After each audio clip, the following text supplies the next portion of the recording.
السلام علیکم ورحمۃ اللہ وبرکاتہ۔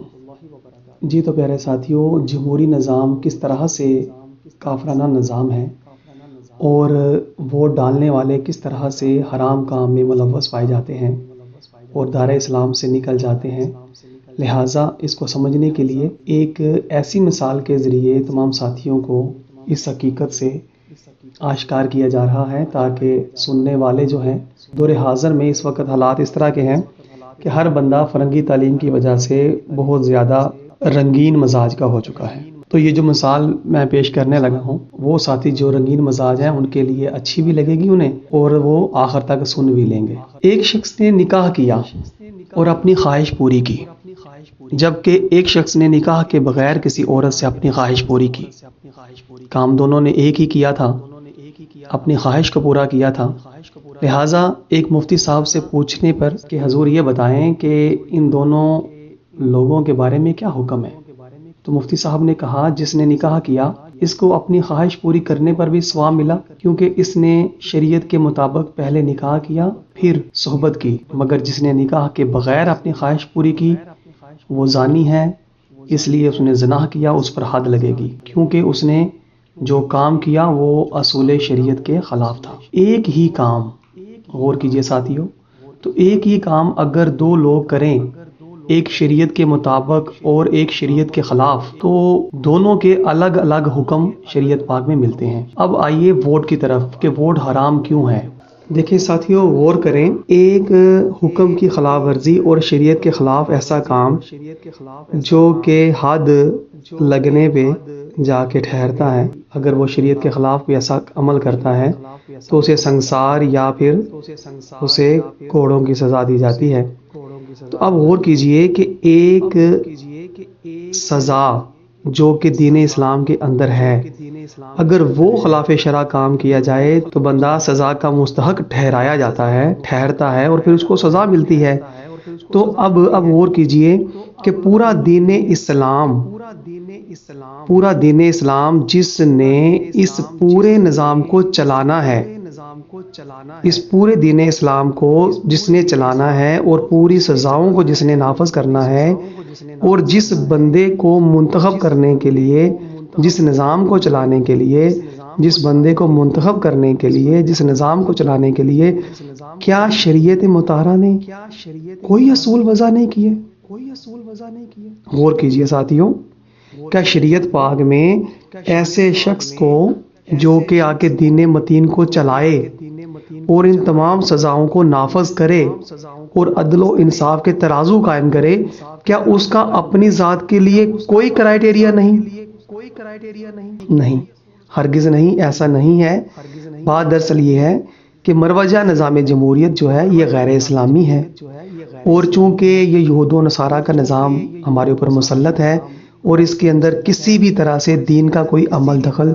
نہیں ہے، تو جب اس کے اندر کسی بھی طرح سے دین کا عمل دخل نہیں ہے تو پھر اس کو چلانے کے لیے بھی تو ایرے گیرے کوئی بھی آ جائیں، اس سے کیا فرق پڑتا ہے؟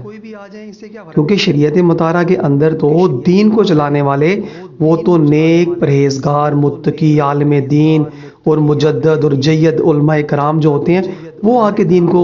نافذ کر کے اور اس کے احکام کو عوام کے اوپر نافذ کرتے ہیں، چلاتے ہیں اور خود بھی اس کے پابند ہوتے ہیں۔ لیکن یہ جو مروجہ نظام ہے چونکہ یہ غیر اسلامی ہے، تو اس کو چلانے کے لیے کوئی بندہ بھی آ سکتا ہے، وہ چاہے قاتل ہو، زانی ہو، جواری ہو، شرابی ہو، ڈاکو ہو، لٹیرا ہو، کوئی بھی ہو، اس سے کوئی فرق نہیں پڑتا۔ تو یہی وجہ ہے کہ اسلام اور کفر، حق اور باطل، روشنی اور اندھیرا، سچائی اور جھوٹ، نیکی اور بدی، یہ الگ الگ چیزیں ہیں، ان کا آپس کے ساتھ کوئی رشتہ نہیں ہے، یہ ضدیں ہیں ایک دوسرے کی۔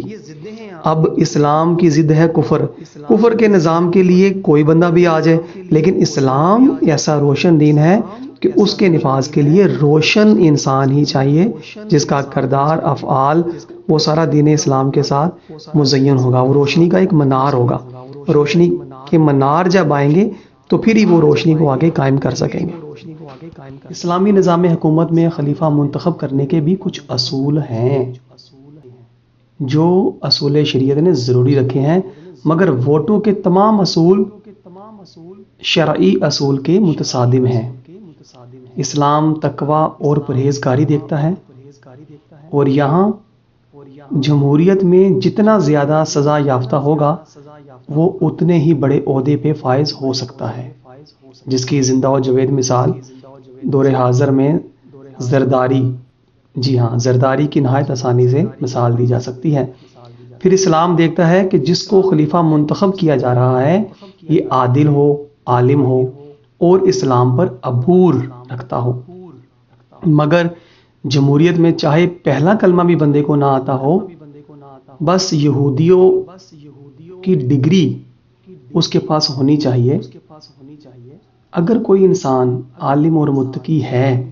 مگر اس کے پاس یہودیوں کی ڈگری نہیں تو وہ چپڑاسی تک نہیں لگ سکتا۔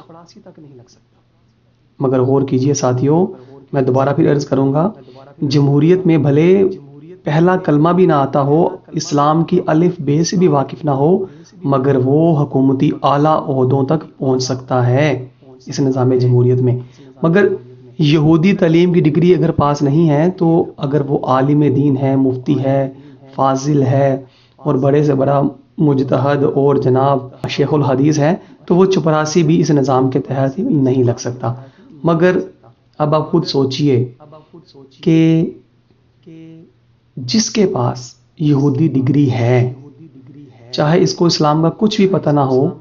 مگر وہ وزیر اعظم اور صدر تک بن سکتا ہے۔ موجودہ طریقہ انتخاب جو ووٹ ہے یہ ضد ہے اسلامی طریقہ انتخاب کا، لہٰذا جو چیز اسلام کے اصولوں کے احکام سے ٹکراتی ہو، اس کے مد مقابل ہو،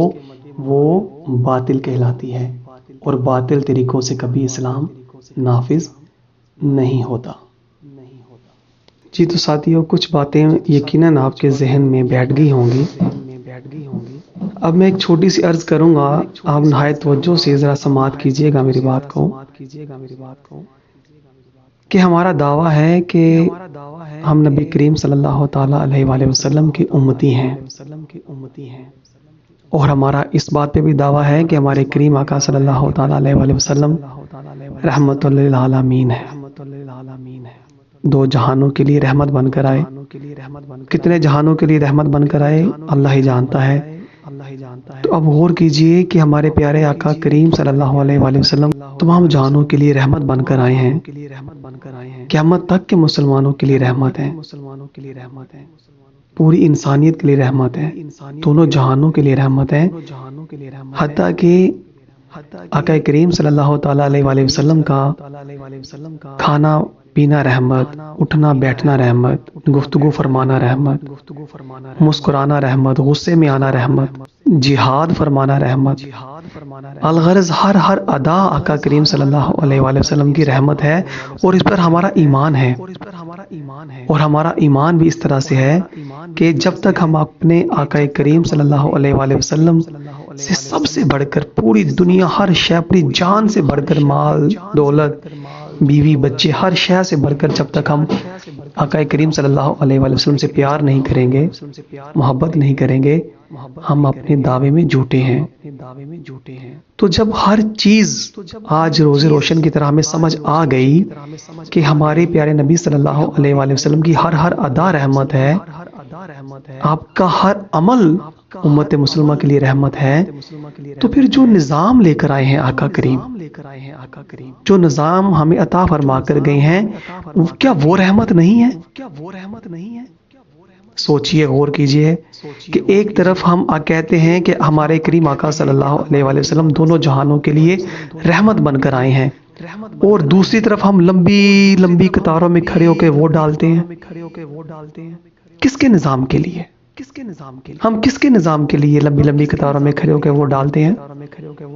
دعویٰ تو ہے ہمارا کہ ہمارے کریم آقا صلی اللہ علیہ وآلہ وسلم رحمت ہے، آپ کا نظام بھی رحمت ہے، ہر ادا رحمت ہے، تو ووٹ کے ذریعے تو اسلام آتا نہیں ہے، وہ تو نظام جمہوری جو کافروں نے ہمارے اوپر مسلط کیا ہوا ہے، ووٹوں کے ذریعے تو وہ نظام آتا ہے۔ تو پھر کیا ہم اپنے دعوے میں جھوٹے نہ ہوئے؟ ایمان سے بتائیں ایک لمحے کے لیے سوچیں جو میں نے بات کہی ہے کہ ہم اپنے اس دعوے میں جھوٹے ثابت نہیں ہوتے کہ ہم نام رسول اللہ کا لیتے ہیں، امتی رسول اللہ کے کہلاتے ہیں، کلمہ رسول اللہ کا پڑھتے ہیں، اور ووٹ ہم کافروں کے نظام کے لیے ڈالتے ہیں۔ ہماری مائیں بہنیں بیوی بیٹیاں قطاروں میں کھڑے ہو کے شریعت مطہرہ کی دجیاں اڑاتے ہوئے کافروں کے نظام کے تحفظ کے لیے ووٹ ڈالتے ہیں۔ اور تو کیجئے،